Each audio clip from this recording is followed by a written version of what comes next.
Hello from under the bed. I've been getting blue screens of death on my studio system, and I have identified the culprit. It's my 7-year-old Focusrite Scarlett 2i2 audio interface. So it's time to get a new one. It's just arrived. Let's have a look. So it's just been delivered by DPD. Thank you, DPD, as always. Ordered it from GAK yesterday, so next day delivery service for nothing is a pretty good deal in my book. Oh, lovely amounts of bubble wrap, which will come in very useful because it always does. So what have I bought? I have bought a Complete Audio 6 by Native Instruments. I'm really fallen in love with Native Instruments' stuff. So I thought I'd see what their hardware was like. Undo the seal.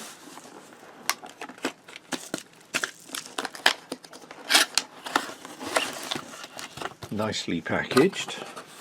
And what have we got? CD with a large bunch of bundled software, which we'll come to in a bit. My God, this thing's heavy.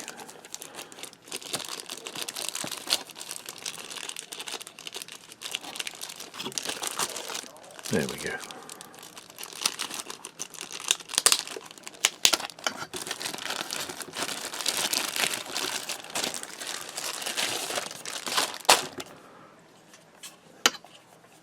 Now that is what I call slick.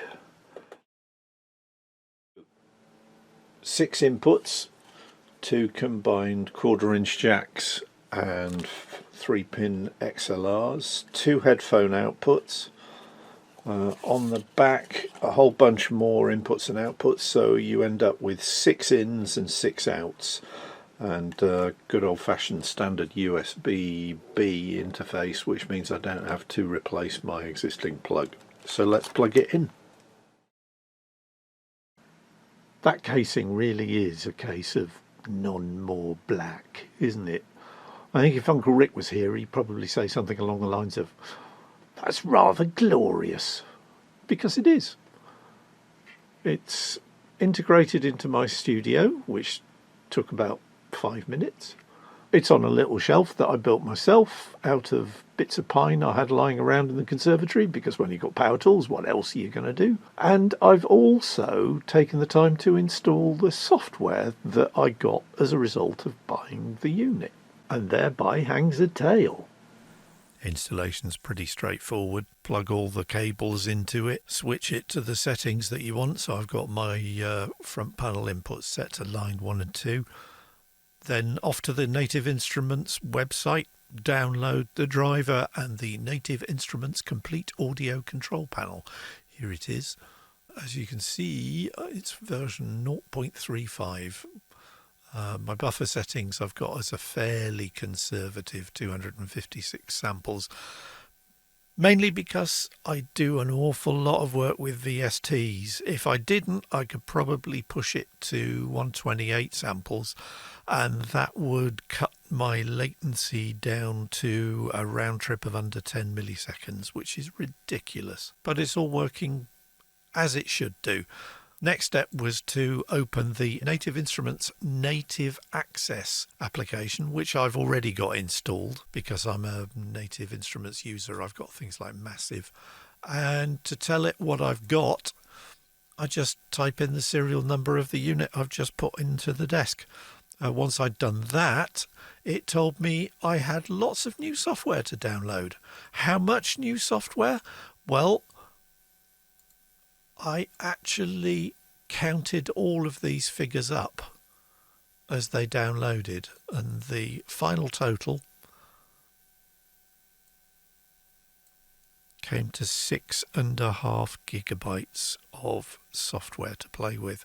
There's all sorts. There's a chorus, there's a phaser, there's loads of different funky little synthesizers to play with. There's a very nice pair of delays and a diffusion algorithm, which I think they mean a reverb. And if I ever fancy my chances as being a DJ, there's even a version of Protractor for me as well. Not too sure I'll be making an awful lot of use of that. But a very nice compressor too. And I know several people have been talking about explaining what compressors do in more detail. So I'm going to do that on one of my 5090 streams. But here we are in Ableton. I've got the complete audio ASIO driver selected. To save processing power, I've only got 1 and 2 of the 6 inputs and outputs enabled. Oh, to have so many different inputs. There are actually times when that would have come in really useful. Outputs, again, I've only got 1 and 2 enabled to save on processing power. I've only got 2 of the sockets used at the moment, so I've got plenty of room for further expansion. And as you can see, my output latency is a total of 18.8 milliseconds at the moment, which is not brilliant, but I'll take that. But the really important question is, what does it sound like? Well, here it is recording my Korg M3 through inputs 1 and 2.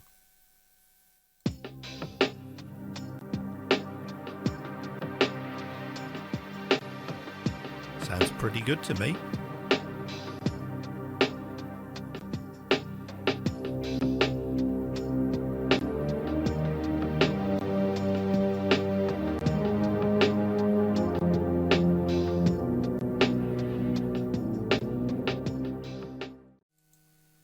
So how sad is that? I'm actually doing pre-recorded segments before the show starts. Hello everybody, welcome. Thank you for tuning in. It's a Thursday evening.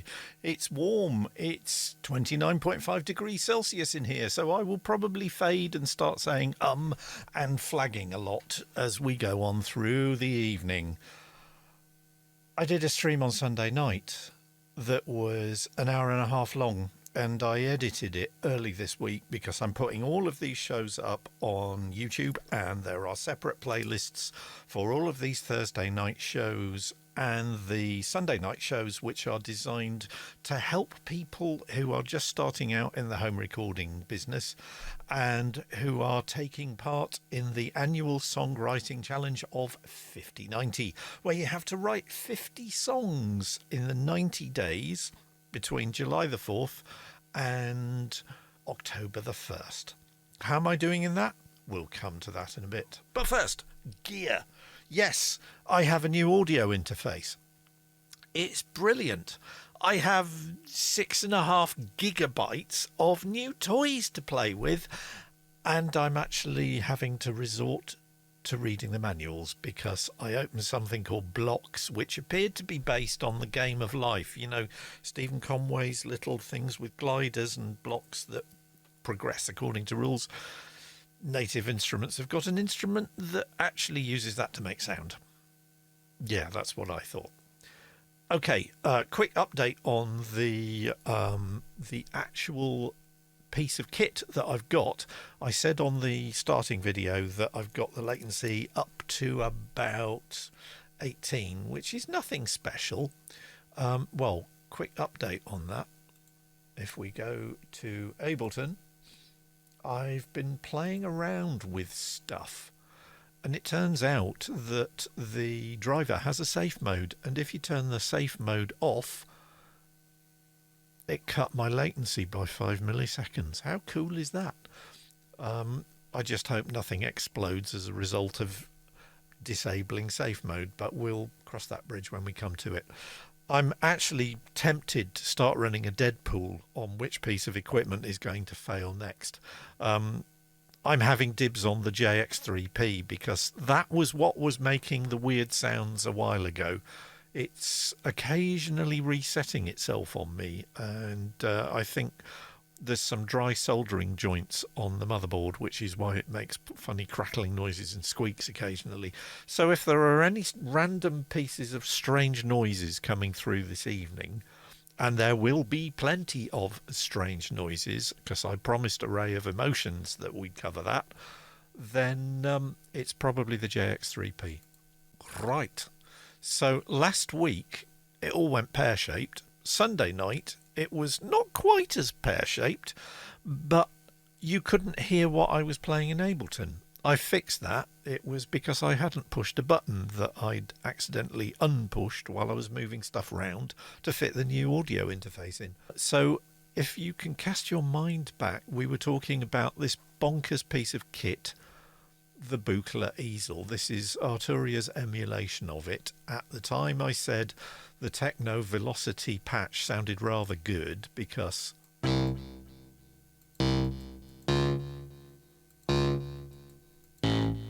it just sounds good. So I saved, well, the preset. I had a bit of a play with it, and I've done quite a lot of work on that particular piece since we last chatted. So if I get this out of the way, you can see exactly what I've done. So yes, there is now drums. I'm using Superior Drummer again. Remember also I said I rather liked the drifting ambient pad sample, which is just one of Ableton's wavetable synths. Here we go.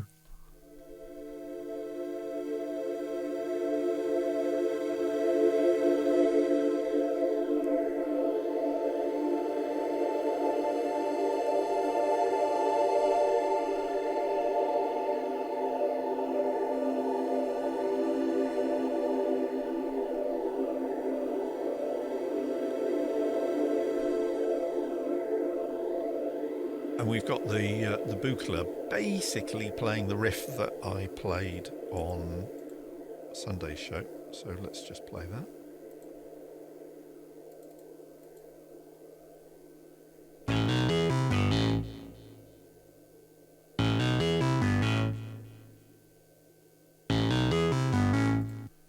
And then I threw a whole bunch of the, well, there's some free stuff that I downloaded. You remember I talked about the Plogs Forzando plugin that lets you play SFZ sample files. Well, I've actually started fooling around with that. I'm using Massive, which I've had for a while. Contact is one of the new sampling handlers that I got in my 6.6 gigabyte download. And if I throw the whole thing together, this is what I ended up coming up with.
Mel asked what an SFZ file is. It's a file format that lets you, well, there are many SFZ files hanging around the internet, and if you download some of the free ones, you can load up into the Plogue Sforzando player. You literally just find a file. If I get a file, because I have some, because that's what I do. Downloads SFZ sample files. So I literally grab, so I've got one here called Walltuber, and I just drop it onto this. So lots of interesting stuff in there. This room, if I switch cameras, this room has not been so tidy since I moved here. You would not believe the amount of cleaning I've done in here, and vacuuming. This room has been vacuumed for the first time, because I could get at the floor for the first time in about 15 years. Yeah, okay. So, strange noises. This is for you, Array of Emotions. Last time on HFO TV, I asked the question, what does Carrying the Fire, the autobiography of Apollo 11 command module pilot Michael Collins, have to do? Let's just not put it on the push because that's going to trigger things. What does that book have to do with Robert Wise's 1951 film The Day the Earth Stood Still, the Captain Beefheart album Safe as Milk, Bernard Herrmann the composer, and this triple album by a gent by the name of Samuel Hoffman? Array of Emotions says finally, because he knows exactly what connects it. It's the theremin. I got this book as a birthday present when I was little. My dad being tight, he basically got seconds from the library because his cousin worked at the library. So yeah, they wouldn't actually shell out for a proper copy of the book that had print on all the pages, but the page in question does have the piece of text that I want to read to you. It's very quick. So this is getting towards the end of the book when Michael Collins and Neil Armstrong and Buzz Aldrin have actually lifted off and are on the way to the moon. And Mike Collins says, "We carry a small handheld tape recorder besides the very complex one built into the spacecraft. The small one is used to record verbal notes during those times when we don't want to take the time to plug ourselves into the big one." I know how he feels. "In addition to recording, it can play tapes, and someone has recorded music and other sound effects for us. I told Neil and Buzz before the flight I didn't care what kind of music they requested. It suited me fine, and the result is bland, popular selections with moon in them wherever possible. My favourite, which I've never heard before, is Everyone's Gone to the Moon, or at least that's the line the vocalist keeps repeating. It's very restful. There is also some strange electronic sounding music, a favourite of Neil's, called Music Out of the Moon. Neil claims it was recorded about 20 years ago, but I'd never heard of it." I have. I've got a copy of it. Music Out of the Moon is one of 3 albums that was recorded by Dr. Samuel J. Hoffman, who, as I mentioned on an earlier podcast, was the only thereminist in Hollywood. Hi, Jules. Music Out of the Moon. It is, I mean, it's incredibly cheesy. It's like the Mike Sam's singer with a very, very scary backing and a cheesy nightclub orchestra. So the titles of the tracks: Lunar Rhapsody, Moon Moods, Lunette, Celestial Nocturne, Mist o' the Moon, and Radar Blues. So Dr. Samuel Hoffman actually started out as a musician, honing his chops in New York, where he was a podiatrist, a foot doctor.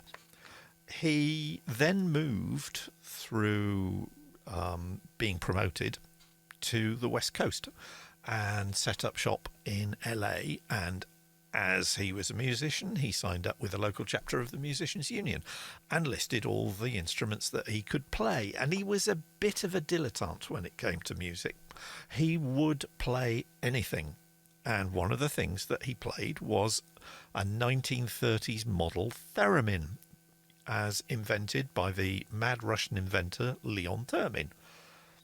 He was the only theremin player in the whole of Hollywood. So when Miklos Rozsa, Riako Music says, let me slow clap that. Yeah,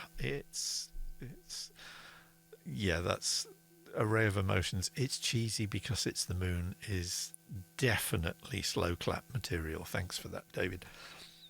Yeah, Miklos Rozsa recorded a number of pieces of music with the aforesaid Dr. Hoffman, including The Lost Weekend, which is a guy's descent into alcoholism, and the theremin was used to convey the sense of paranoia and weirdness. That film came out the week before Spellbound, the Hitchcock movie, and Hitchcock had used Rozsa and Hoffman with the intent of being the first person to use the theremin in a motion picture soundtrack, and he got pipped to the post and apparently wasn't very pleased about it. But the theremin went on, under the control of the aforesaid Dr. Hoffman, to star in a number of other movies, and it became cinematic shorthand for madness. But it also became cinematic shorthand for aliens, which is why Bernard Herrmann used it in possibly, well, as far as I'm concerned, this is the greatest soundtrack album in the history of film. It's taken me, I only got this album a couple of years ago. Before that, I couldn't find a release of the original recording on CD. I think it's the Prague Symphony Orchestra. I've got like a 3 CD set of Bernard Herrmann's greatest hits, and yeah, they make a fair stab at it, but Herrmann was the Hans Zimmer of his time. He had very, very odd ideas about what you could use as an orchestra. So he'd have, 5 tubas and nothing but brass, and 2 theremin tracks, both of which were played by Sam Hoffman. If you go on YouTube, you can even find recordings of the original sessions where the session recordist is telling Hoffman, can you do that again, only a bit louder? And The Day the Earth Stood Still, when I first saw this as a kid, blew my mind. A, because it had aliens in flying saucers who were the good guys, and it was the humans that were the idiots. But also it had this incredible score by Bernard Herrmann and played by a bunch of session musicians. David says, I've not seen the original. Oh man, if you've only seen the car crash that was the Keanu Reeves remake, dear, dear, dear, dear, oh me. The original is one of the archetypal 1950s black and white B movies, and you have to check it out. Array of Emotion says, I think I fell asleep during that one. That was probably your brain trying to save you, because it really is that bad. The remake, yeah, it's appalling.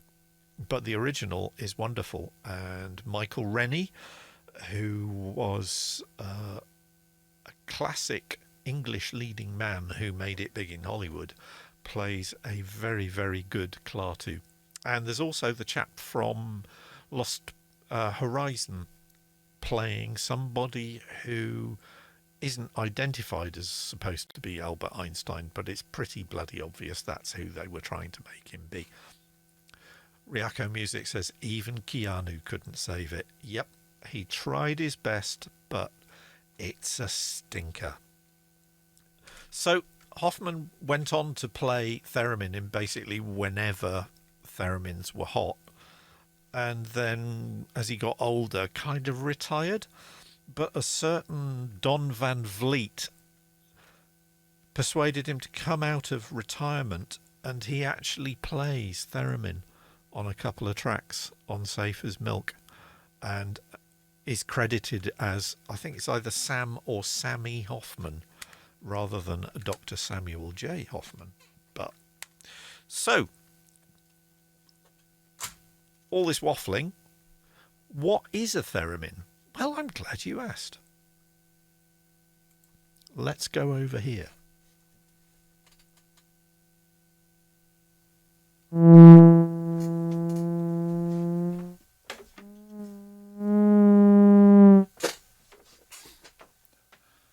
So, this is...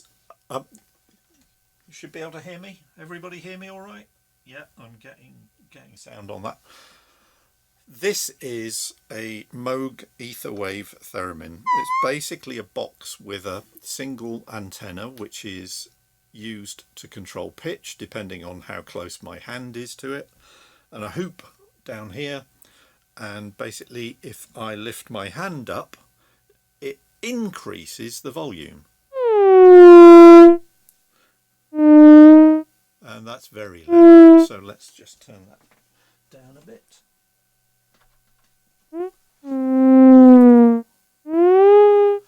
So what I'm going to do is I'm just going to tweak something on the desk to give this the full theremin Samuel J. Hoffman treatment. Back in a second.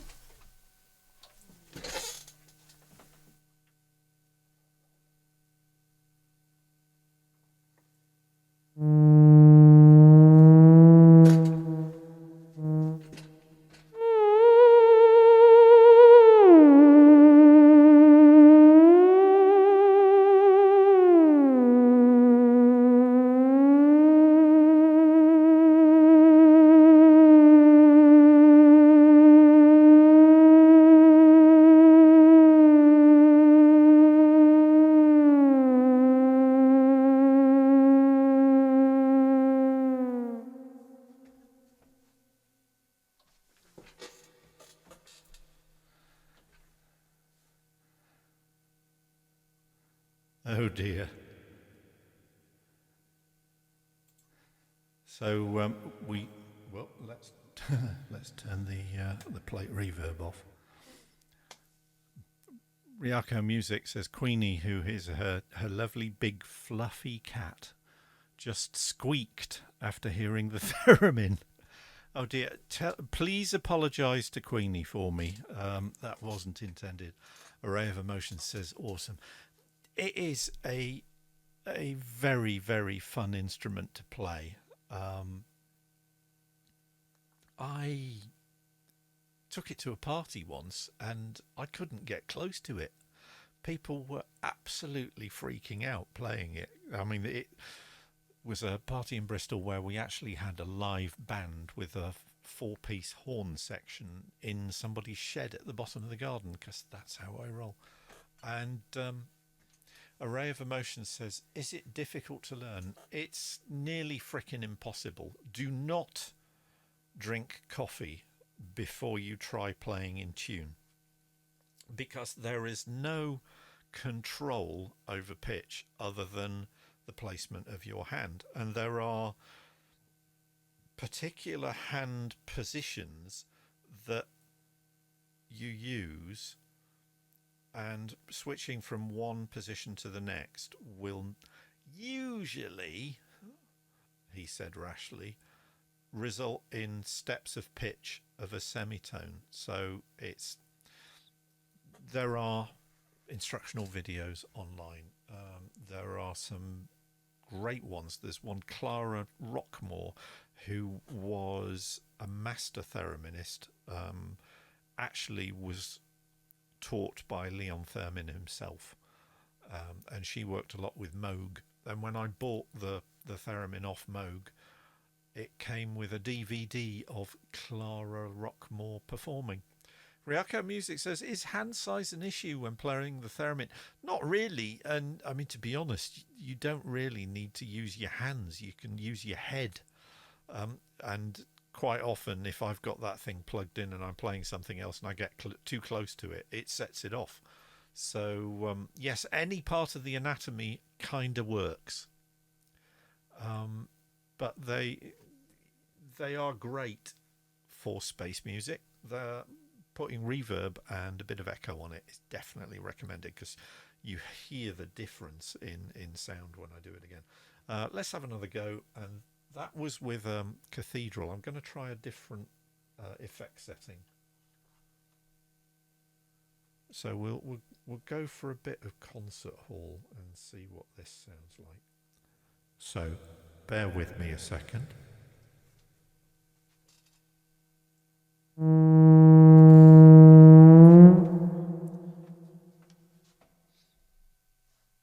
It also has a number of other controls on it. So there's a tuning control.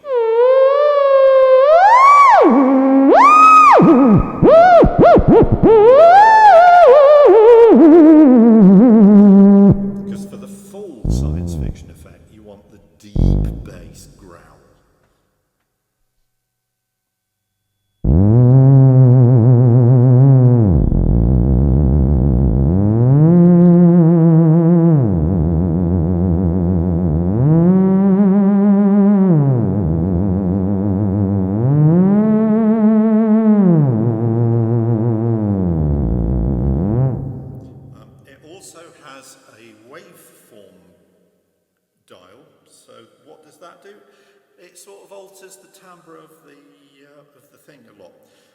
If you turn it fully anti-clockwise, you get something that's a lot closer to the original theremins of the 1930s that were built by RCA, I think, and sold in the States, certainly. And that's what Sam Hoffman used to play. So let's change the waveform.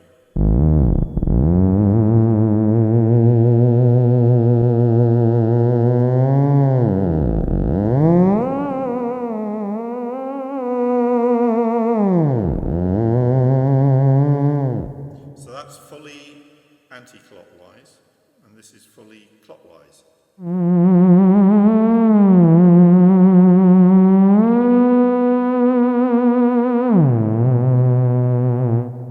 There's also a brightness control.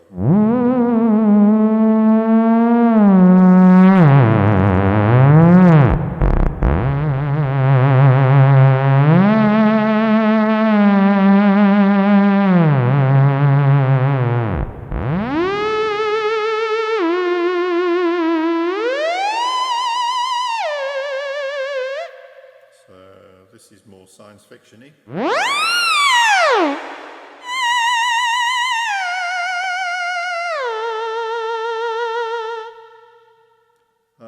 Hours of fun. Fun for all the family.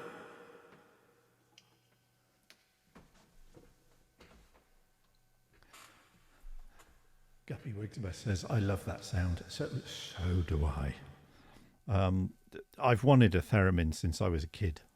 Absolutely love the things. Was talking about pitch and control, and that's, thank you, David, you're welcome. I never miss a chance to play with the theremin and make a complete idiot of myself.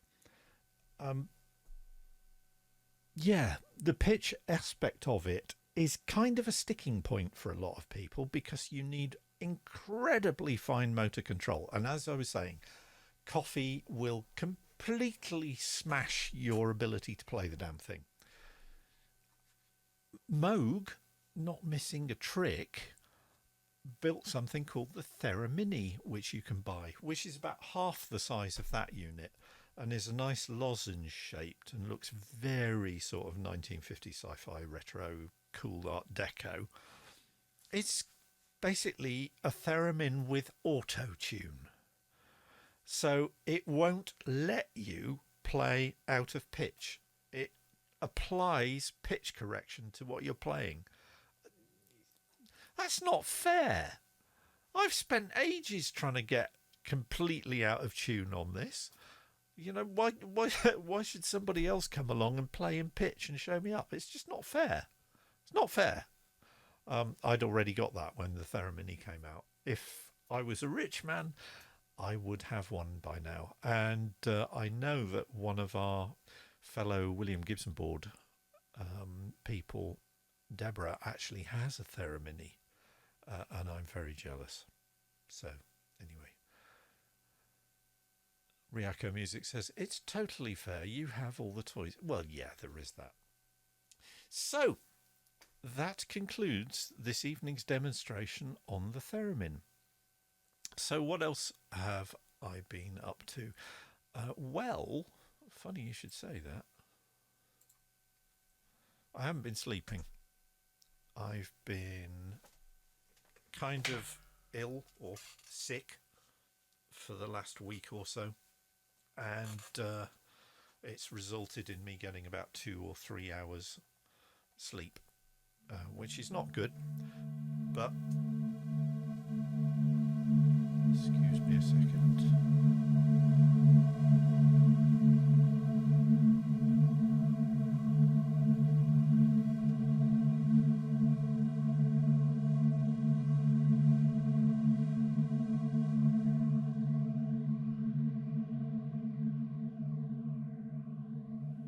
Yes, I did it again. I put something on the push. Yeah, I haven't been sleeping well. So on Monday morning, I woke up and it was 2 o'clock in the morning. And I stumbled to the Array of Emotions says it's providing the perfect background for that picture, though. If I'd actually had the foresight, I'd have set it up so you could look at this picture while I played spooky space noises on the theremin. I missed a trick there, didn't I? I really did. So yeah, I woke up at 2 o'clock in the morning, stumbled to the bathroom, and thought, "Oh, I know, this comet Neowise is supposed to be around at the moment. I wonder if I can see it." And I opened the bathroom window, and there it was. So 5 minutes later, I was fully dressed. I'd got the Canon 50D and a big tripod over my shoulder, ran up to the top of the road and took that shot. And I'm rather proud of that one. So, yeah, that was one of the other things that I did. Now, I'm going to go back to Ableton. That was the lyrics to it. We haven't got to that point yet.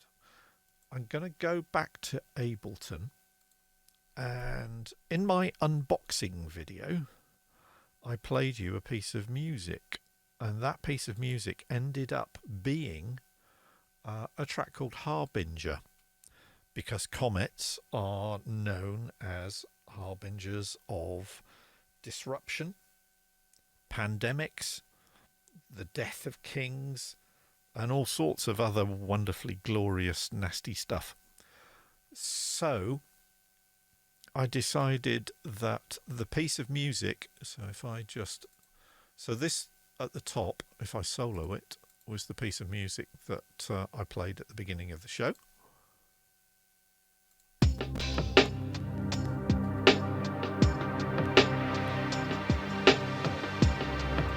So that's my Korg M3.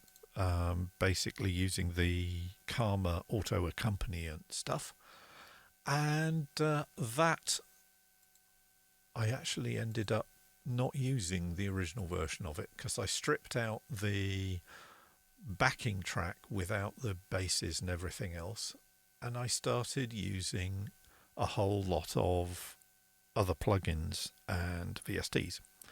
And the one that I hadn't actually played with before, you see this track's called Bonkers Trumpet. So download yourself the Spitfire Audio app if you haven't already done so.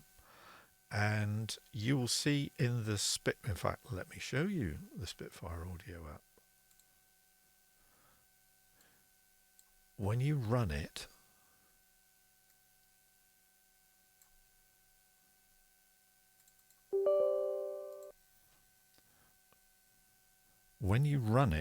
it shows you a number of tabs. There's My Products, and there we are with the BBC Symphony Orchestra Discover. There's also a separate section called Labs. And Labs is, if you like, Spitfire Audio's Skunkworks. So there's a whole bunch of stuff that they put together, which is all mad. And as a result, it's all free. So you literally go to Not Installed, find all the Labs products and just say, yeah, I'll have that, please. And there's rather a lot of them. I'm still working my way through most of them. So there's Granular Whale Song, which is exactly what it says on the tin. It's whale samples that have been treated with granular synthesis. There's London Atmos, which includes tape recordings or field recordings of construction sites that have then been pitch corrected and looped. There's Moon Guitar with scary strings, Peel Guitar, soft piano, loads and loads of really mad stuff to play with. And I hadn't really played with a lot of these. Ryako Music says, I love London Atmos. Yeah, I've used it on about 4 tracks so far. It's great stuff. But this bonkers Trumpet Fields, it's called. And this one in particular is mad. So I'll just drop in at the end of, I'm afraid you're going to hear me singing on this for a bit, but listen for the bonkers trumpet. You say you're waiting for a sign. Ow, that's not very good, is it? Just how big a sign does it need to be?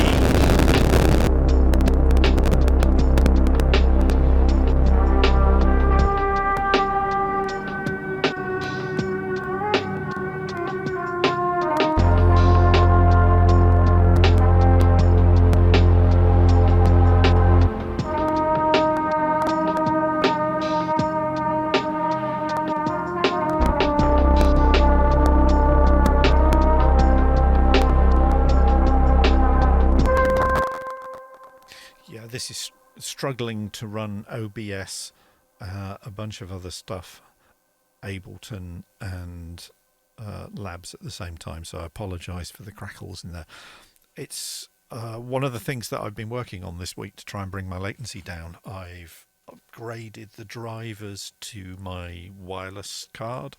I've flashed the BIOS, which is now 2 years more up to date than it was on the system before I started, and I've done a whole bunch of other stuff that is designed to reduce the latency on your system. And to that end, I downloaded a rather spiffy little program called Latency Mon. The home edition is absolutely free, and you run it. You click Start Monitor, and then you leave it to run. You see there it says, your system appears to be suitable for handling real-time audio and other tasks without dropouts. If I run Firefox, it doesn't say that anymore. So, yeah, you've got to be very careful on this system with what works simultaneously when you're trying to reduce your latency. But nevertheless, if I run it with that sort of system, it's totally doable. Latency mon, you should really run for at least 10 minutes. I recommend doing it. It's actually really fascinating seeing what sort of things are really messing up your system. Several of them I got rid of as a result of running that because I didn't need them. One of the worst culprits, and I wasn't aware of this at the time, is my NVIDIA graphics card. NVIDIA graphics cards are incredible resource sucks. So yeah, I don't think I'll be buying another graphics card from NVIDIA for this system. I'll try a different unit. In fact, some people were actually saying, oh, what you want to do is actually uninstall all the NVIDIA card drivers and just get Windows to use a Microsoft default generic video card driver to reduce latency. I can see the logic of that, but I'm not going to go down that route yet. Ryako Music says, yeah, it's like, nope, absolutely. So, yeah, Harbinger ended up being track number 6 that I'd done for 5090. Now, earlier, Array of Emotions said, how are you doing on 5090? Well, I'm more or less up to date. I've done a couple today. So I've got 6 down so far. I'm in the process of working in another one. And that Harbinger, with the appearance of comic Neowise, inspired me. Because the signs and portents, Ryako Music was saying about the death of kings and regicide and all that, and Macbeth and Hairy Stars and all the other sort of things that are associated with comets in history. I thought, okay, let's put together a suite of songs that are all about different aspects of what the appearance of a large comet could be. And Harbinger was the first one, which is more about certain politicians and their enablers waiting for a sign that the time is right for a regime change.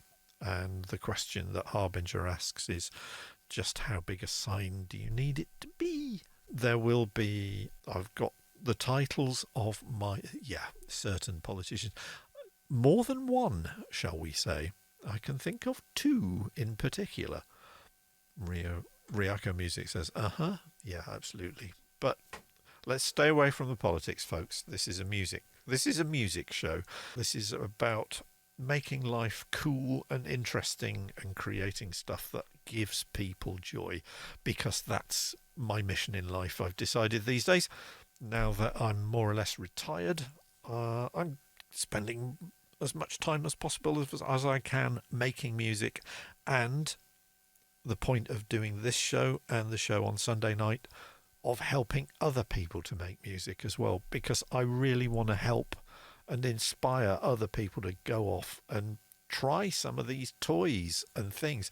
You don't have to spend loads of money. I mean, I've spent 40 years acquiring the stuff in this studio, and nice though it is, I'm very appreciative of the fact that I'm hugely privileged to have this much junk sitting behind me. Not everybody has this sort of stuff.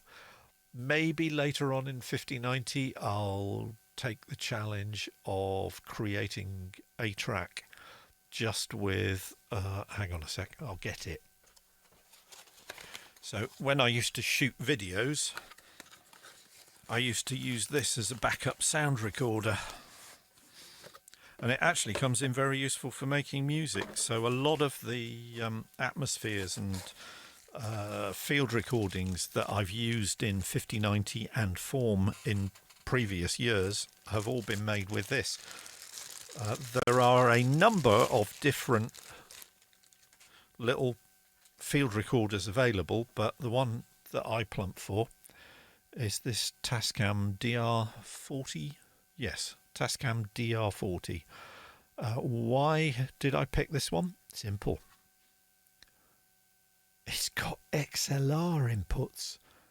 It's a battery-powered field recorder that will supply 48 48-volt phantom power to a proper microphone, or two proper microphones, so you can go out and do full-on stereo field recordings. And you can see where this is leading, can't you? Because, yes, Chris is enough of a nerd that he will eventually end up doing field recordings with a polystyrene head and trying to get the full binaural effect.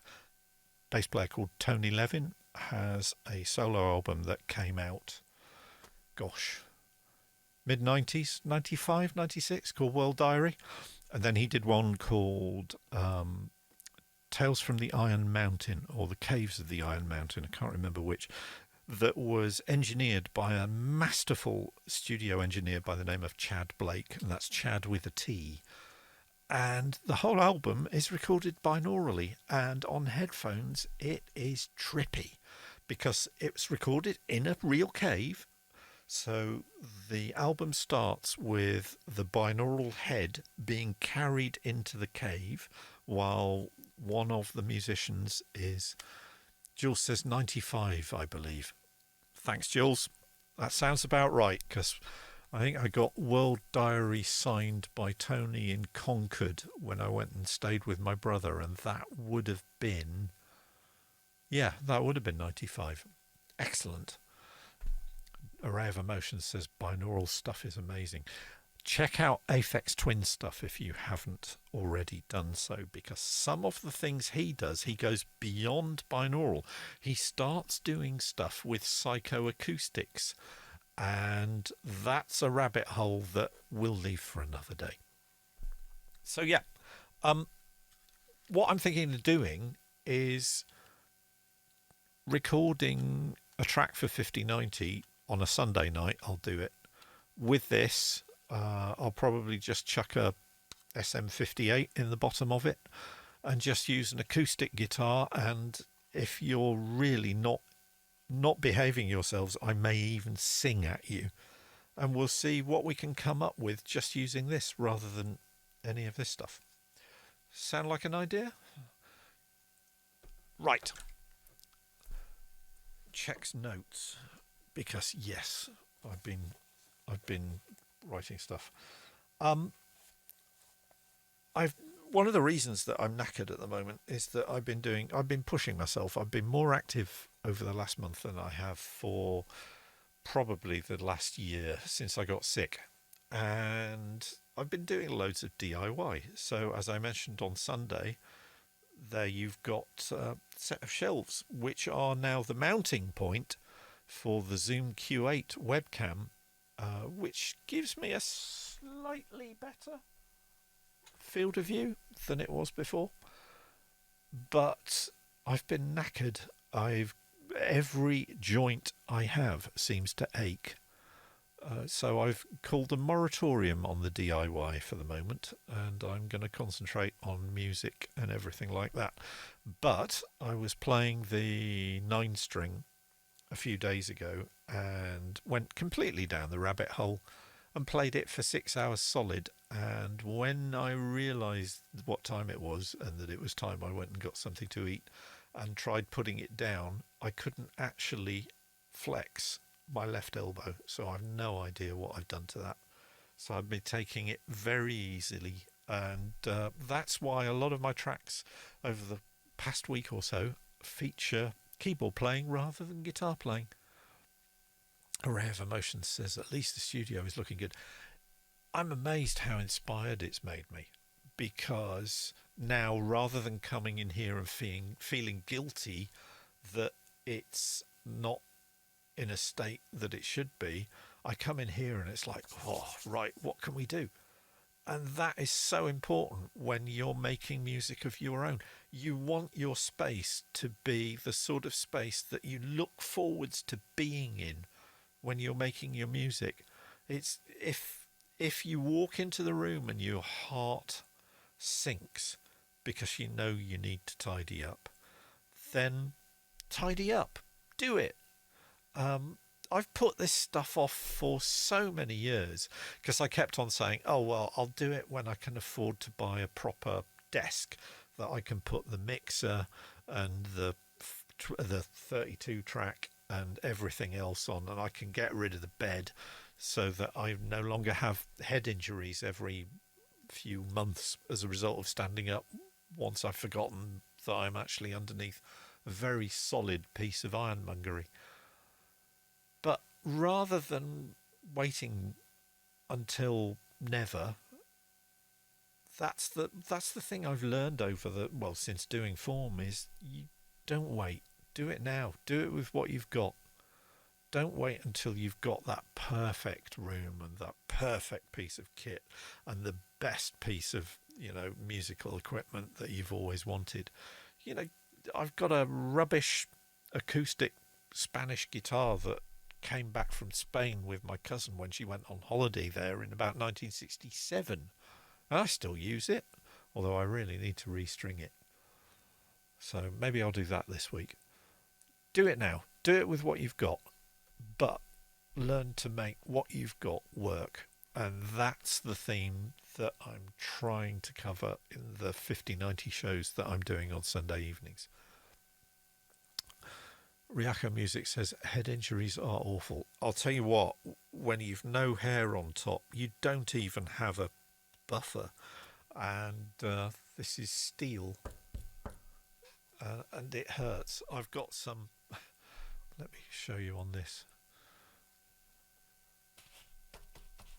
Plumbing foam stuck together with gaffer tape. That is the head first only solution to minimising head injuries at work. Okay, so gear. Tidying up. The tripod that was in that corner has been ditched. I bought a 15 quid handlebar mount for GoPros, and the Zoom Q8 is now clamped to the middle shelf on those shelves with a action camera handlebar clamp. And shout out to Paul Hudson, also known as Dragon Dreams from Film and 5090. We had a very nerdly chat about DIY, and I said, I think I might put another set of brackets up. You can see the bottom brackets there. Said I might put another set of brackets up just in case, because those shelves are hanging over several thousand quid's worth of electric guitars, and falling off the wall would not be an option. Right. Okay, so covered the gear, cover the control room, blah, blah, blah, blah, blah. Yeah, apologise for the sound levels from Ableton on Sunday. I hadn't pushed a button. Yes. Not only that, I discovered last week that I can crash Ableton Live on demand. How cool is that? In fact, if I then try continuing to use it after it's experienced a serious error, I could get blue screens of death to occur. Turned out to be a disk input-output error. As soon as I changed the temporary file cache from my D drive to my E drive on this machine, problem went away. So I was very pleased about that. Right. Why did I put my notes down at the point where... Yes, fixed it myself. Right, Focusrite has gone to the great gear heaven in the sky. The Complete Audio 6. I went for it for a number of reasons. A, because as you saw in the unboxing videos, it looks really cool. But also because I'm a synth nerd, and a lot of my friends are really into synths in terms of modulars and Eurorack synthesizers. And the reason that I thought it might be worth getting a Complete Audio 6 is because one of the things that it lets you do is send CV control voltages out through the sockets on it. So you can control your modular system using control voltages through the Complete Audio 6. So will I ever get to do that? Who knows, but it's nice to be in a position that it means I can do it with the interface that I've got. So hurrah! Great software bundle with the complete Audio 6. I covered a little bit in the unboxing video, but let's just bear with me a second while I fire up native access. I'll show you just how much there is. So some of this I've got already, but this blocks thing is the game of life synthesizer, and I have no idea what it does, and I've opened it and run it.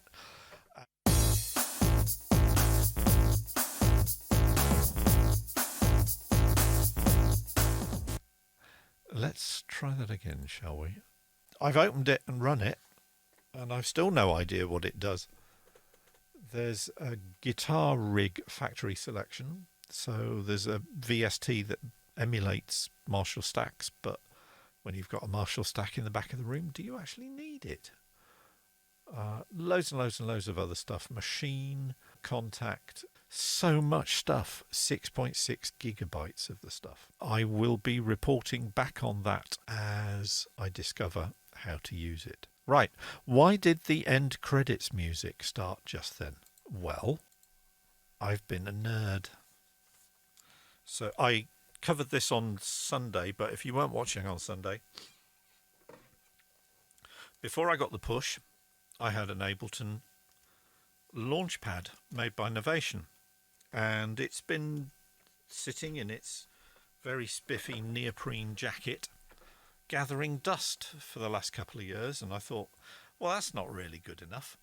So I downloaded a little piece of software called MIDI Key to Key, and chucked a little bit of money in the developer's donate button because he saved me hours of faffing about trying to figure out what I was going to do. And this is what it lets me do.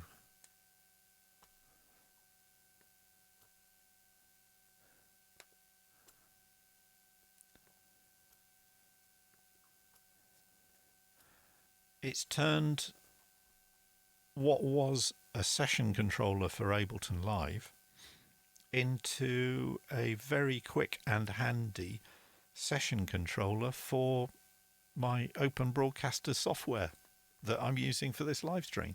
So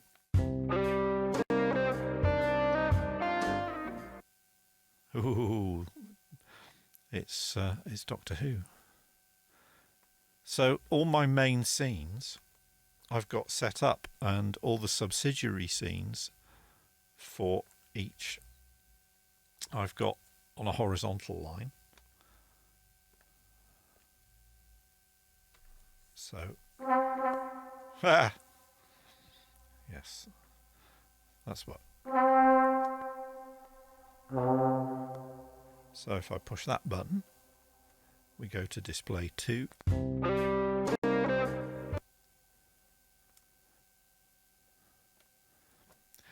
So it's rather nifty, but as various viewers will testify, I keep putting it down and then knocking it over, which triggers various scenes when I don't want them to. So I've got to figure out, and I've got a huge long MIDI cable for it. So I might just put it over there by the synthesizer where it can go wrong in a whole new different way.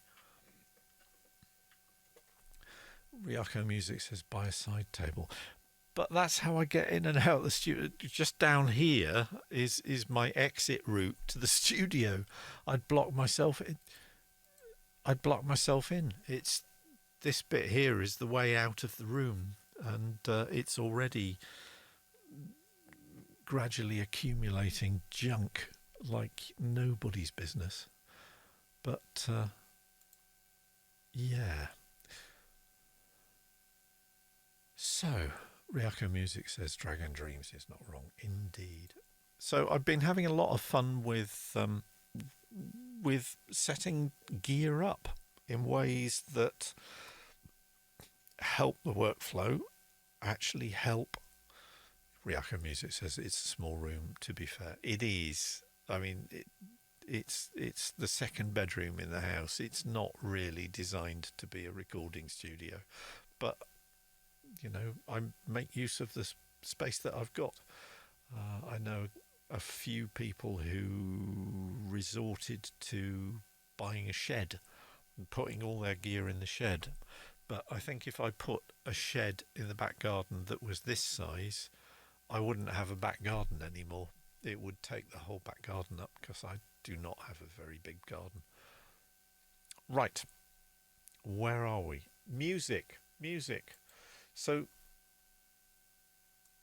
Harbinger we've dealt with, and nearly even though I'd got most stuff frozen, it nearly crashed everything because there's an awful lot of processing. The labs Spitfire audio stuff really seems to eat CPU, and because I wanted to demonstrate it and show you the interface, which is literally just expression and dynamics and then reverb, and it shows me the key range on my master keyboard that I can play notes with.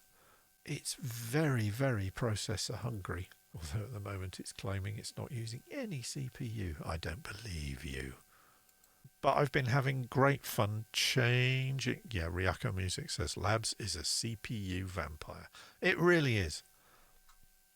So in an attempt to reduce the amount of processing I'm doing, I have, and it's only taken me since Live Suite 8, I have started using A and B sends that are built into every live set at the bottom just above the master. And I've been replacing the default Ableton reverb and delay with things like Native Instruments Replica, which is 2 delays and the diffusion system. So this is the swirly phaser that I had in the last track, and in here it's basically being used for a very groovy phaser effect. And that has cut down the amount of processor power that I'm taking up using, to the point where I actually recorded a couple of songs without turning off my screensaver, which, as you know, is the Boink screensaver. I'm running Rosetta at home, which is designed to help find folding protein solutions for medical applications like a vaccine for COVID-19. So recent Ableton sets now have I'm actually using the A and B sends, which are these two little things here. So that's the A send and the B send, and you can see quite a few of the tracks now have actually starting to use A and B sends to help reduce the processor overhead. Because before, with the previous version of Live, I had a really, really beefy machine for the time, and I got into the very naughty habit of just throwing separate VST processors on every single track. So I might have 18 different reverbs running on one piece of music. These days, that's really not sustainable, even though this machine is a lot more powerful than the machine before it. VSTs have become a lot more complicated, and their processor overheads have increased tremendously. To that end, I got an announcement this week that Arturia will shortly be pushing out, if they haven't already done so, version 7.2 of the V Collection, which has tweaks to most of the emulations of vintage software synths, so that they don't use quite as much processing power as the existing versions are. And that brings me on to, so you'd almost think I'd rehearsed this. That brings me on to the thing that I completely ballsed up on Sunday, which is talking you through some of the sample synths in the V Collection. And my favourite of them all is the emulation of the ARP 2600. That was the first thing that I ever remember seeing and somebody telling me, that's a synthesizer. And if you have a look at the interface, you can see why that utterly appealed to me. I mean, it's insane. It's cables and sliders, and when I saw one of these, it was, ooh, I quite fancy one of those. And now I have one, even if it is a virtual one. Ryako says, sends are so useful. And then on seeing the ARP 2600 interface, she says, it makes me want to throw up, LOL. In a future show, I'll dig out the ARP Odyssey, because the first synth that I bought was actually the little brother of this beast, which is a Whiteface ARP Odyssey, as used, amongst other things, for making the sound effects in the original radio series of The Hitchhiker's Guide to the Galaxy, but also used by Billy Currie to do most of the keyboard solos in Ultravox's big hits. And I remember being outraged when I went and saw them at the Hammersmith Odeon on I think it would probably have been the Lament tour, and each band member had spray painted their instruments grey so that everything on the stage was grey, and he'd spray painted his ARP Odyssey grey. Just heathen, absolute heathen. So the ARP makes a lot of very, very gorgeous noises, and this track I set myself the task of using nothing but the ARP emulation to achieve the sounds, with the exception of the drums, because I've been succumbing to GAS again. And for non-musos who are watching this either live on Twitch or subsequently on either Twitch or my YouTube channel, where all of these shows are available, there are playlists for both the Thursday night show that you're watching right now and a separate playlist for my 5090 shows that take place at 9 p.m. UK time, 10 p.m. CET on Sunday evenings, which are very much music production and home recording for beginners. GAS stands for Gear Acquisition Syndrome. It is a bad thing. I got into an 80s music conversation and rabbit hole with a few friends. I broadcast a Array of Emotions says, yep, photographers get that too. Don't I know it? I got into a conversation about 80s music. I posted a thing on YouTube, which was a very, very quick. I think if you go to my YouTube channel, it's a video called Ironing Out the Bugs. And Mel says, I am too poor to have this issue. Ha ha ha. Well, yeah, I mean, I should really behave now that I'm pretty much retired. But I saw this and thought, ooh. And you'll see why in a minute. So I did a track called Cinnamon, which I wrote in 2014. It's on a YouTube video called Ironing Out the Bugs. I'll put the link, which will appear on YouTube when I upload this in the next couple of days. And got a lovely comment from one of my friends on Twitter who just said, mate, that is more 80s than Don Johnson's espadrilles. And over the last couple of days, I've been having a lovely chat with Atitlan, who's another one of the 5090 Anform participants who I've known for a long time. And he's another Yorkshire lad. And he's as much of, if not more of a synth nerd than I am. And we got talking about 80s music, and in particular, people like Jan Hammer, who did the music for Miami Vice, hence the reference to Don Johnson's espadrilles.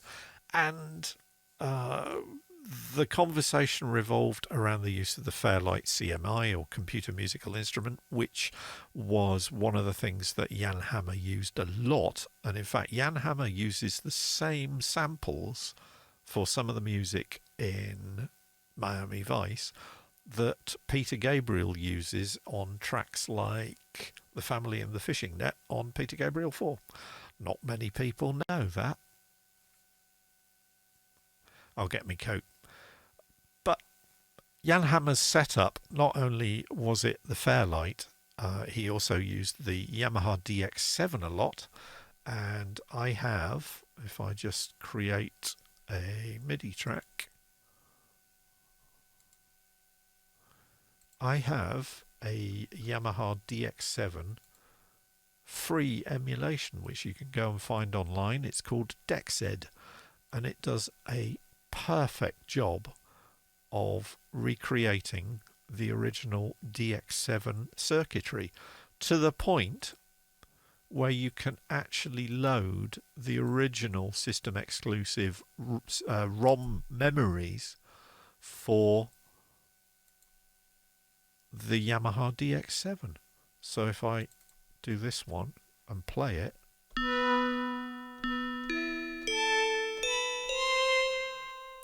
you even get the Live Aid tubular bells.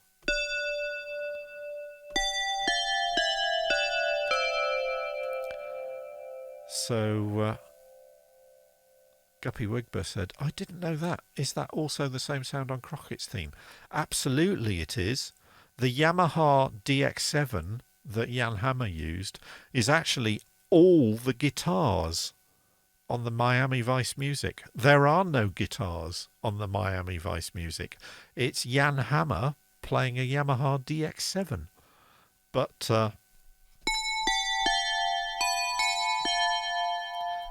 it's totally.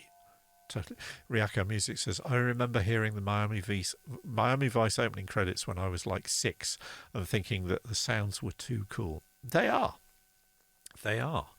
But so we covered the Fairlight and the Yamaha DX7. The other thing that Jan Hammer used inordinately was electronic drums. And what did he use? He used the Lindrum 9000.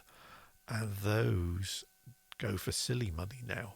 But I discovered this week that a very nice gent called Ali has produced a perfect, and I mean perfect, emulation of the original Lin 9000 drum set. And it's gorgeous. So here's the default factory sets with a lot of reverb because I've got a send. So if I let's turn the sends off.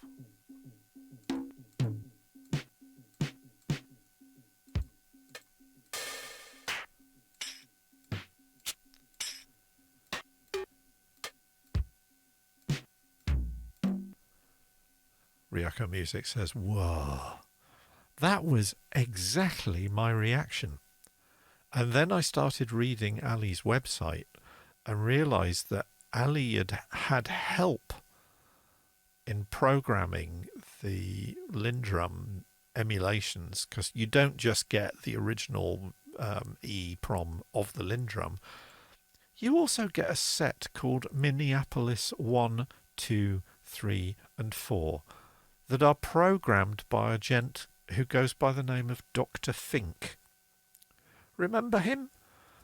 He used to have a white coat and glasses, and yes, he's the keyboard player in the Revolution. So I have just loaded one of Prince's main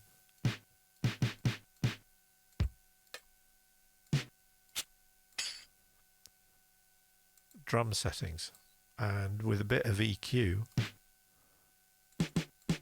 you get all of the sounds that were used on Purple Rain. How cool is that? €45 that cost me. I have been going nuts with it. It is just so good.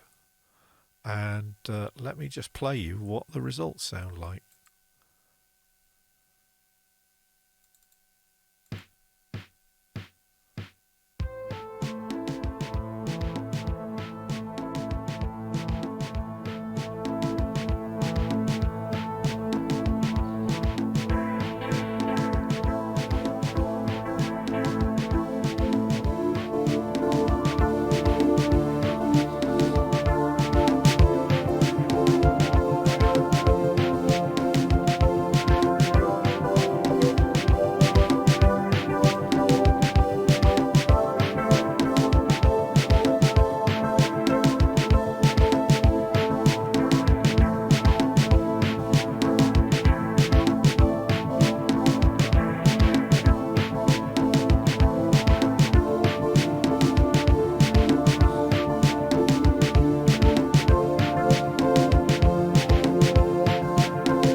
Guppy Wigber said Jan Hammer would approve. I couldn't resist.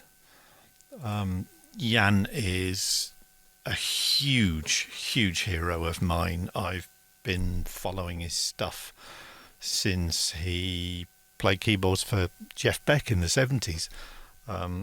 If you've not got the album There and Back, wow. There was a music show on Channel 4 in the 1980s that made a keyboard player sometime with a London band called Squeeze into a bit of a celebrity because he swore on primetime television on Friday evenings. And that was a chap called Jules Holland. And the Tube used Star Cycle, which is a piece of music written by Jeff Beck and Jan Hammer that is on Jeff Beck album There and Back. And it's one of the pieces of music that I love playing, but we'll do that another time. Ryako Music says, I'm loving the synths.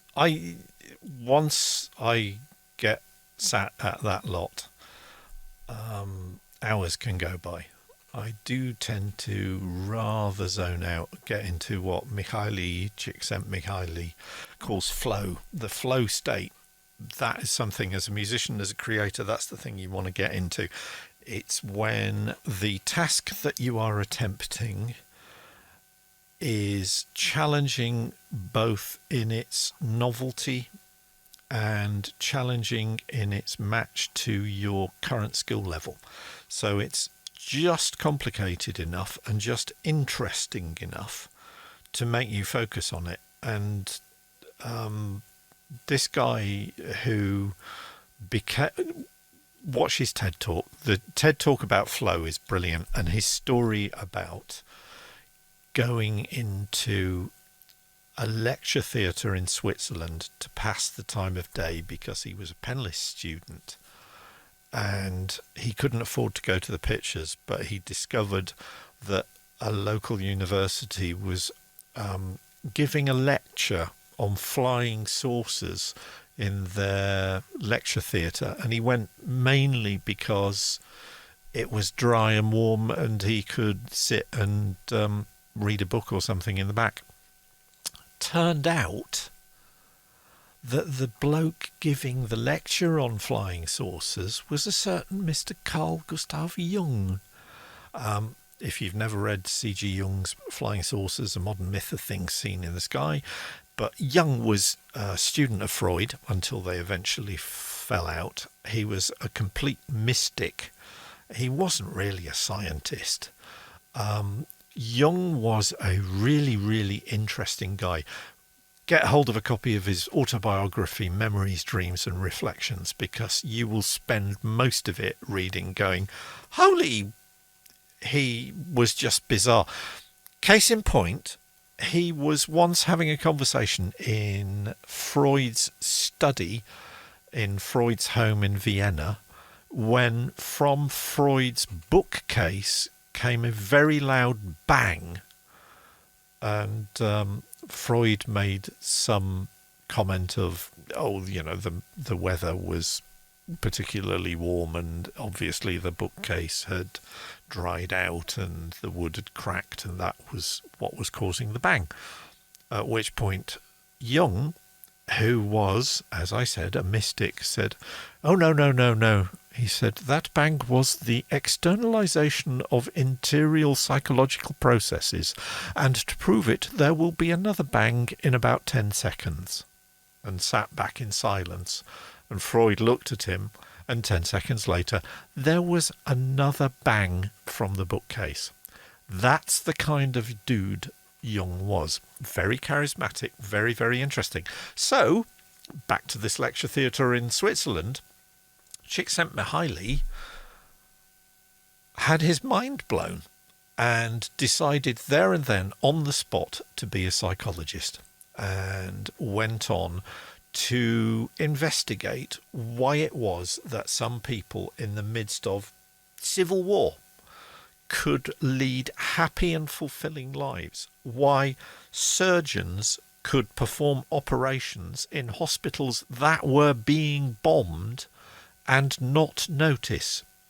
And all of this came down to what he termed flow, which is that total engagement in what you're doing, to the point where you don't notice what time is doing, and you don't notice if there's anybody else in the room or whether the phone is ringing or anything else. Because our processing power in our minds is limited. And he calculated it was something like on the order of 168 bits of information a second, which seems kind of low.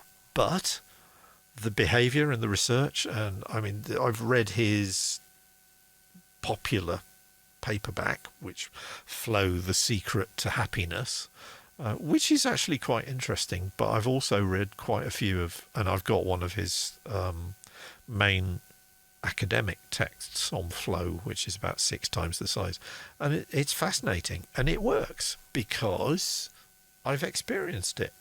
And I think it was actually one of the people from Form who explained to me, "Oh, yeah, you must have been in flow for that." And I'm not entirely sure, but I think it was Karen Troubadoura from Form. So thank you, Karen, because you opened up a whole rabbit hole of interesting psychological stuff in letting me know about this. Ryako Music says, how long does it usually take to get into flow for me? 4 bars? It can be like that. It really depends on the task, and it depends to a certain extent on framing the task. So you want to minimize distractions. So one of the reasons for getting the studio like this is because I'm no longer being distracted by the fact that the bookcase in the corner is so full of crap that I really need to go through and sort it out, because I've gone through and sorted it out, and all the stuff I didn't need has either gone in the bin, or it's gone to the recycling centre, or it's gone on the stack downstairs for taking to the second-hand bookshop. And all of those things, getting your workspace organised, getting the tools that you're going to be used to hand. So I can do most stuff here. Either if I'm not in this chair, then I'm on the piano stool. One of the advantages of it being a small room is that everything's here. I don't have to go downstairs, and by the time I've come back in here, I've forgotten what it was that I was going to do in the first place, but I know it would have been cool. So organising your space, making what you've got accessible, at arm's length, in front of you, ready to go, is going to maximise your chances of getting into flow. Find the things that absorb you. Find the things that pull you in, that you start losing track of time. Those are the things that your mind enjoys doing. Those are the things that are making you drop into flow. And it is the secret to happiness. I don't think the marketing is that much of a hype, because if I play on those synths and just noodle along like I did back then, I can lose 2 hours, and when I finally decide, okay, yeah, I should finish it all off with a grand finale and stop and sit back, it is such a good feeling. It's addictive. It is one of the reasons why I love being a musician, because I've now, after 40 years, got to the point where I can actually sound like I know almost what I'm doing. Find what pushes you into flow and do that, and you will lead a happy life, I think is tonight's main message. How's that? Does that work for you guys? Right. So signs and portents. I've just used the ARPs on this. Because last time I didn't actually let you hear anything because I hadn't plugged in the right thing. Let's just go through some of the other Arturia synthesizers. So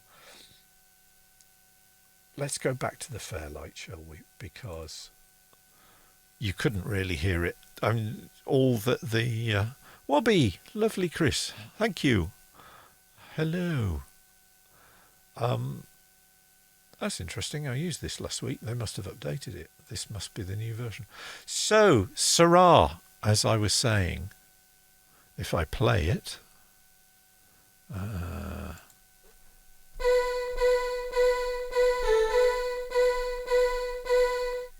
hear that? Recognise that? Or let's find another one.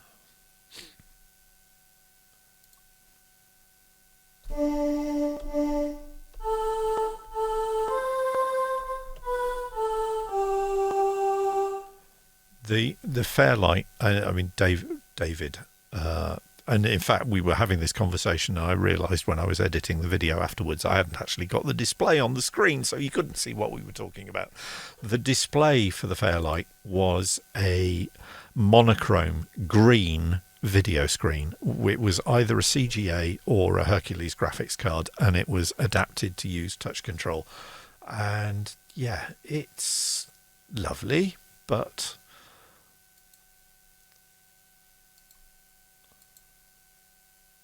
it is very, very, very clunky. So let's not go there. You can, because it's an emulation, it's not just the, as I said on Sunday, it's not just the fact that you've got a nice user interface. It actually behaves like a Fairlight, so I can load in my own samples and have done so. But there are some really, really, really silly ones on here. We were talking about last week the producer Trevor Horn,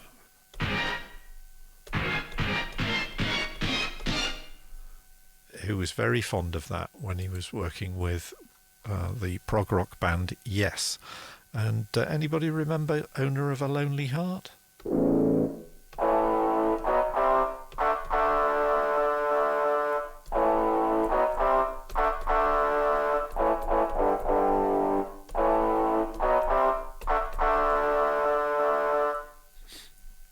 Yeah, huge fun. Ryako Music says that's a good song. That album, I remember, well, that I bought the single, which was an elliptical single, when it was released in 1983, and I was working in London. I went round to a mate's house and they were living in a flat just down from the Grafton Arms in Westminster. I said, I've got the new Yes single. And we put it on his record player and started playing it. And when that first orchestral stab hit, everybody in the room just turned around and went, oh, what? Because nobody had used that stab. I mean, it's become such a cliche now, but at the time, nobody had used it. So it was like a flying saucer landing. It was that strange. And here's the Michael Jackson sample, if I just turn this up.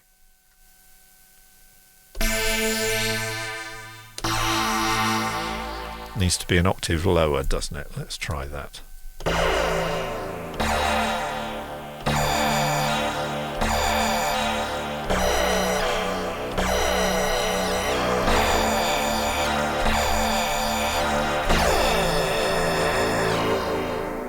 So it's been wobbled, but yeah, that's Michael Jackson's Beat It.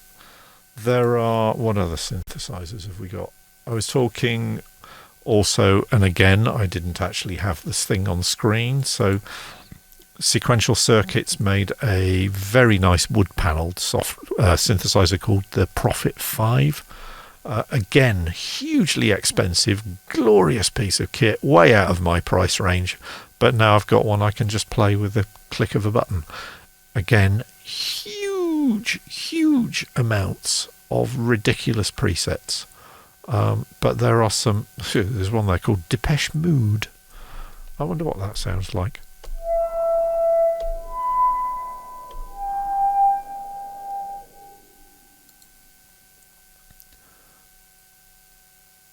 Orbhan. And then they brought out a Prophet VS, which was like the digital version of it. So Arturia bunged that in as well.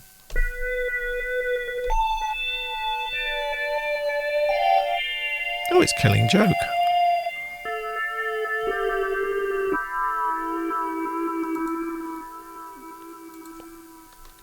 What else have we got? We have the monster one. I actually bought this recently. So the Oberheim OBXA, which was, and I'm going to control this from, look what the preset's called. Can you guess what this sounds like, boys and girls?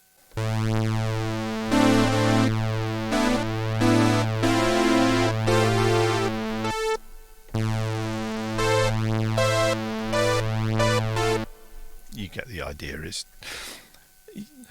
Ryoko Music says, how weird. Yeah, I've no idea why. There is a little MIDI indicator which lights up. If I push something on the push, there you go. You see it's getting note information. But it's not doing when I'm using the M3, which it should be. Unless... Have I... Let's have a look. MIDI. Oh, look. It's disappeared. Yeah.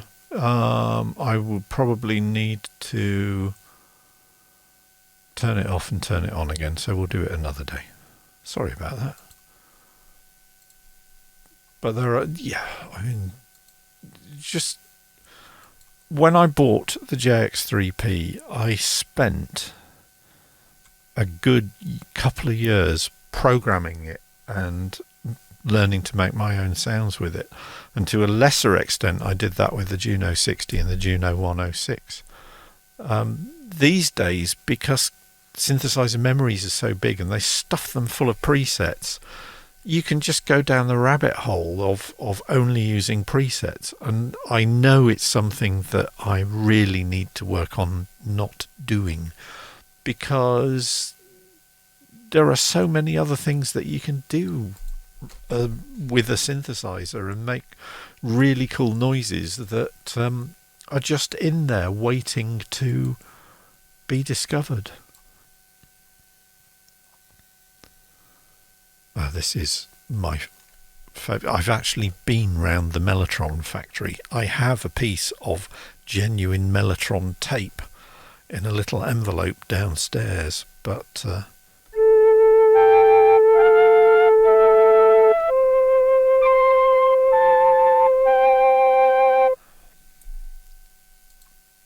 there are some utterly gorgeous things in here.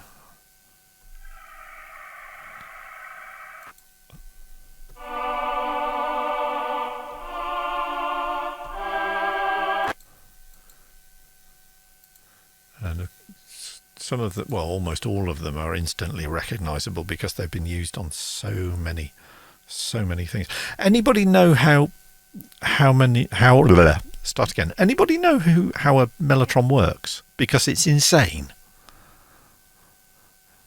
Inside that cabinet, there is a frame, and every note has about a 2.5-3 foot loop of 1/8 inch magnetic tape. And when you push the note down, a tape head, and each note has its own tape head as well as its own loop. Each time you push a key down, a little motor starts playing the tape through the tape or past the tape head.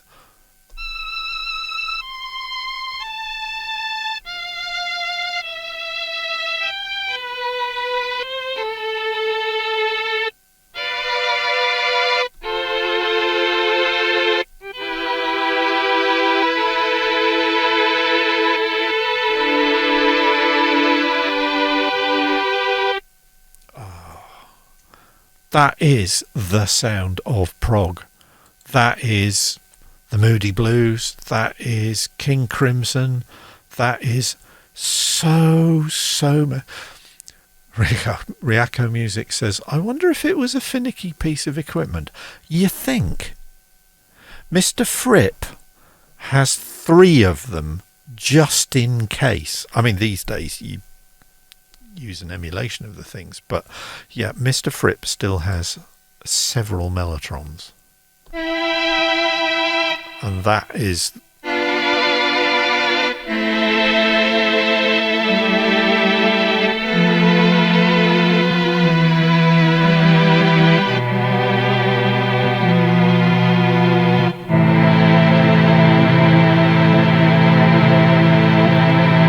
You can actually hear it looping.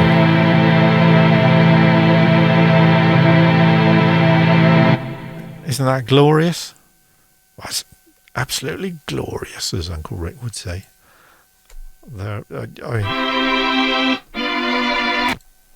So Rick Wakeman used ones a lot. Guppy Wigber says that's why you still can't listen to most Fripp Crimson on Spotify. I think they've actually, if I'm right, they've finally struck a deal. He needs the money from ads for his synths.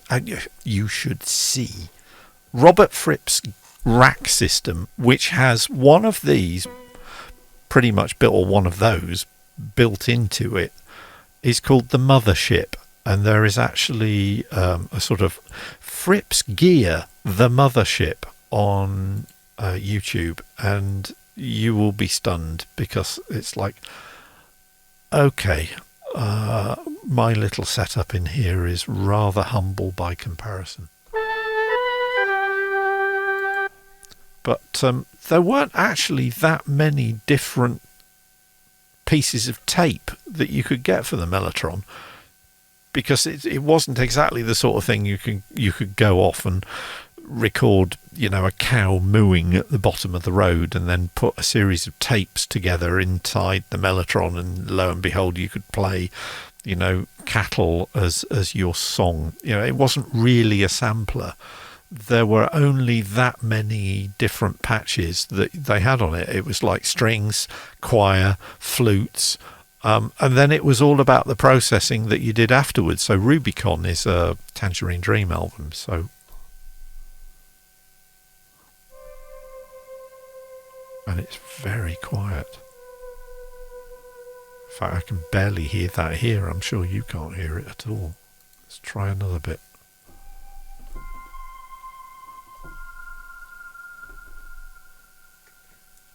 Going to turn it up.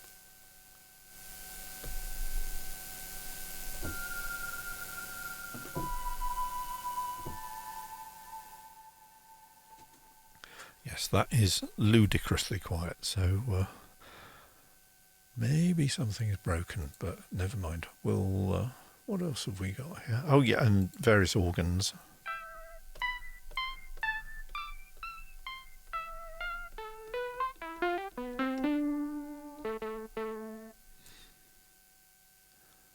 So, Mellotron, and there are bucket loads of other synthesizers. Other synthesizers are available, and I mentioned DexEd earlier as the Yamaha DX7, but the Arturia DX7 it's all the same sounds.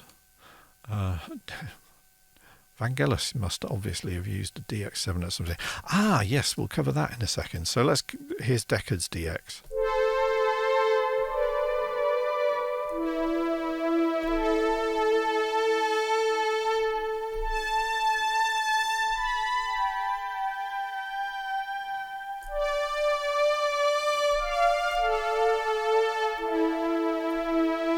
Yeah, I can see where that's coming from.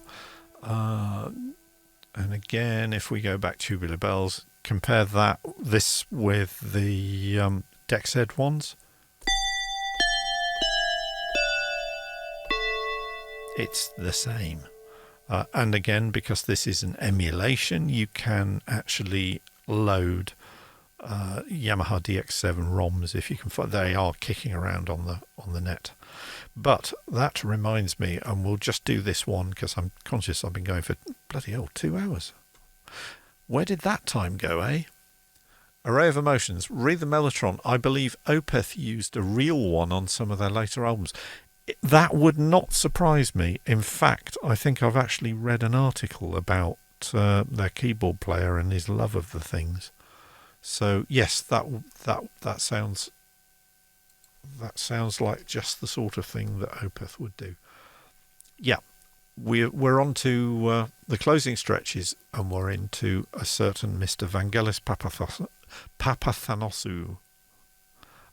Striv, if you're watching this, I'm sure I've butchered his name.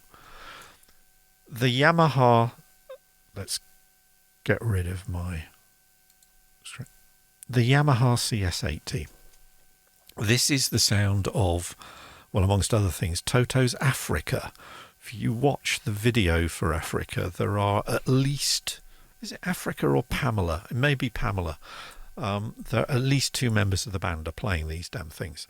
They weighed 100 kilos. Would you tour with one of these?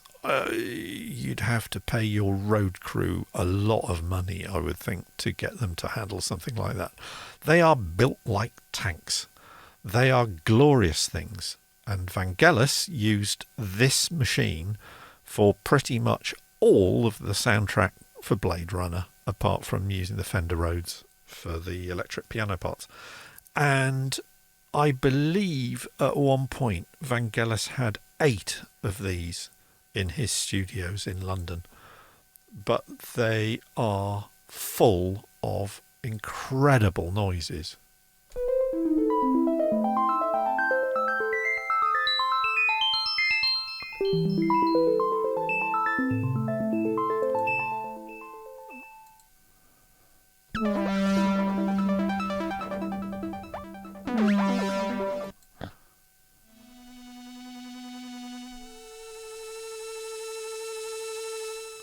Let's find some of the real beauty pad.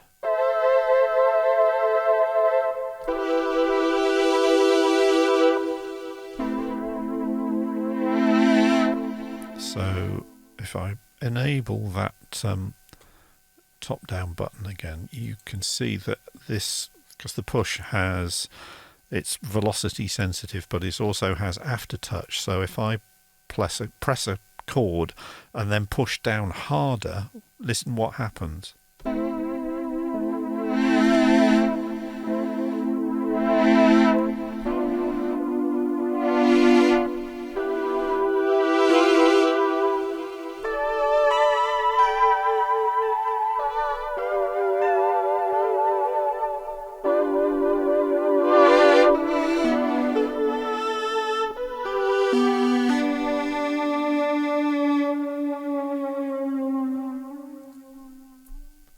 Absolutely glorious piece of kit. Somebody, I mean, I don't know where I'd put it, but if somebody offered me a real one of these, I'd bite their hand off. I really would. Have we got anything? Anybody see any of these presets that look like it might be? Oh, Ripley's Dream.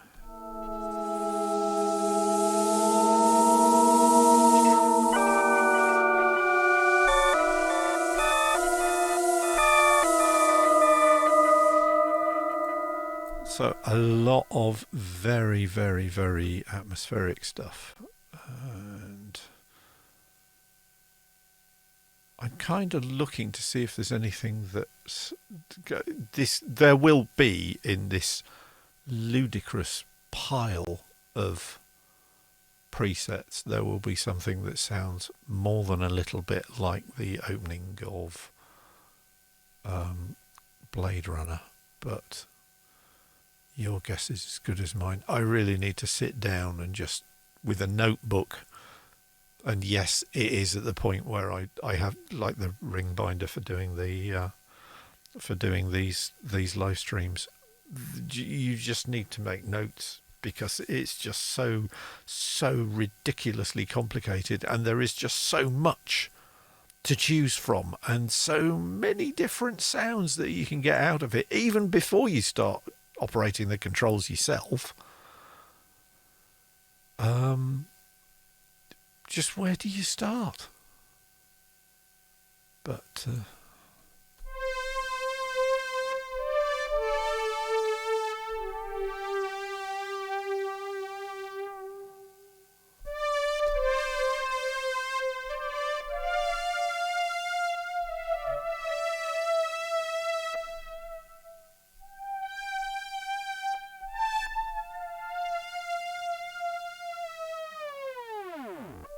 yeah.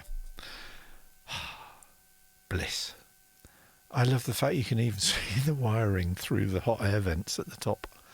Glorious. Glorious. So expect the CS80 to feature in subsequent pieces of music after I've done a piece with the ARP 2600. I will probably do a piece with each. Wobby says, I was just going to say that about the wires.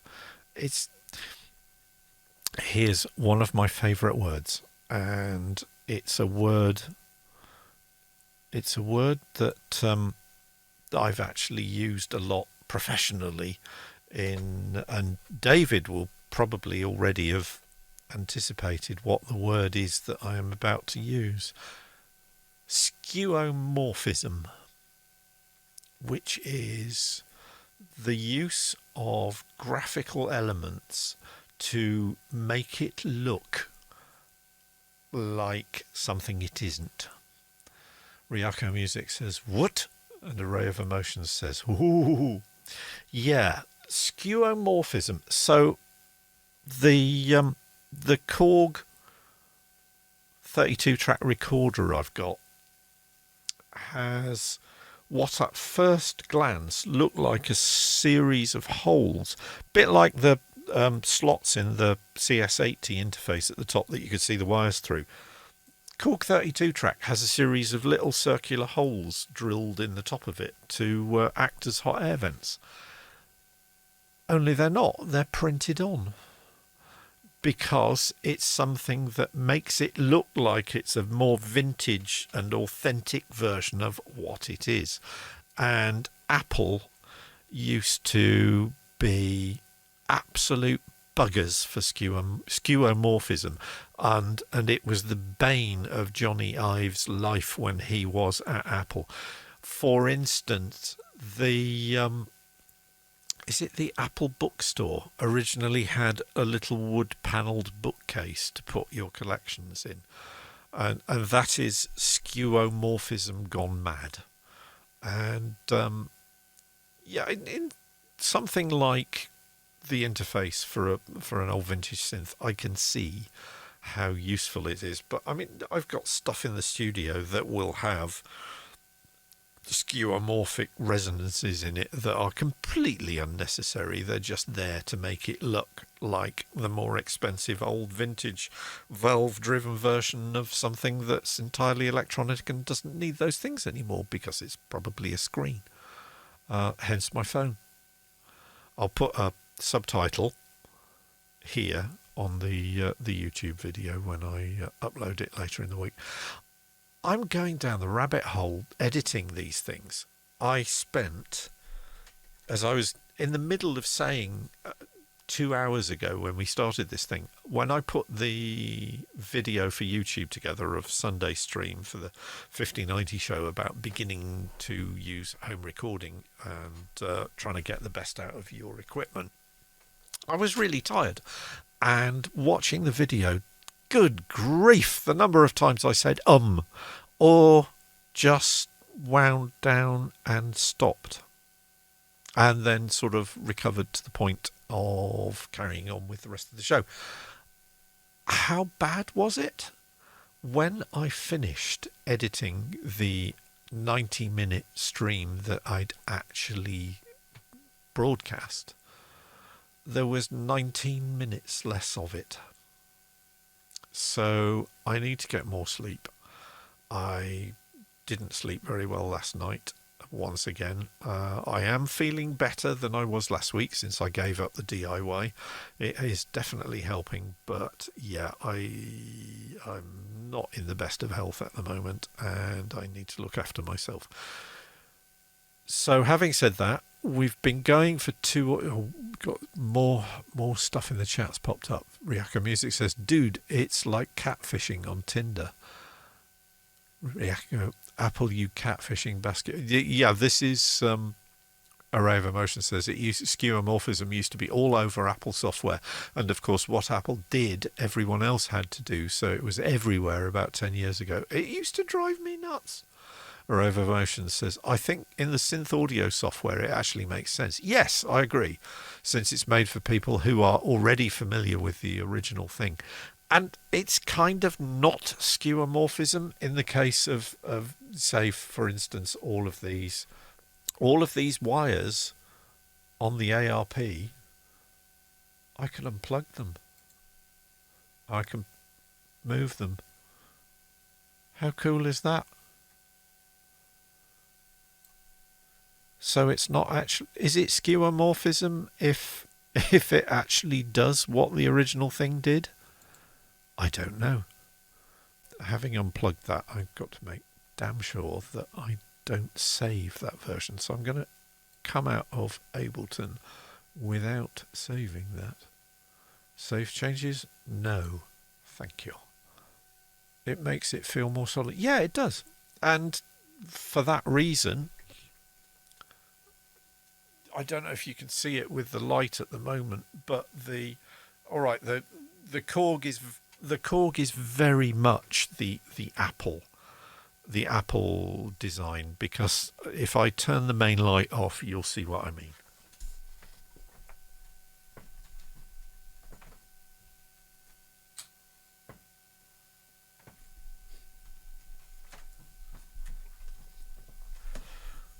The pitch bend control, the joystick and the ribbon control are actually lit up like an old Apple Mac, and the color scheme is also very, very close to the Apple Mac color scheme.